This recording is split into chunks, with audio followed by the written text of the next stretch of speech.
અણીવાડા ગામમાં રાત્રિએ મોટા પાયે સાદી રેતી ભરી દોડતા ડમ્પરોના સોશિયલ મીડિયામાં લોકેશનવાળા વિડીયો થયા છે વાયરલ।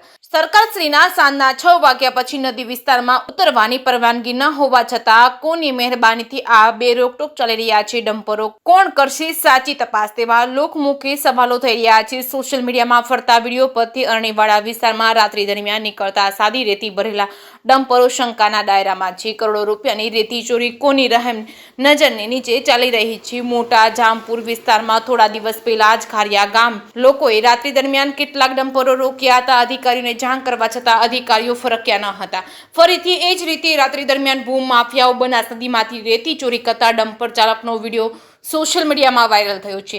રાત્રિ દરમિયાન આવી રીતે ખુલ્લેઆમ ચોરી કરવી જતા ડમ્પરો ઉચ્ચ અધિકારીઓ તેમજ પોલીસને દેખાતા નહીં હોય તે મોટો પ્રશ્ન છે। ડમ્પર ચાલકો બિનકાયદેસર કોની લીઝ ચોરીમાંથી રેતી ભરે છે તે તપાસ કેમ નથી તે એક પ્રશ્ન છે। આટલી મોટી રેતી ચોરીનું રેકેટ હપ્તાઓના જોરે ચાલે છે કે કેમ તે લોકમુખે ચર્ચાઈ રહ્યું છે। કેસી ગુજરાતી સાથે જાહેરસિંહ વાઘેલા કાંકરેજ।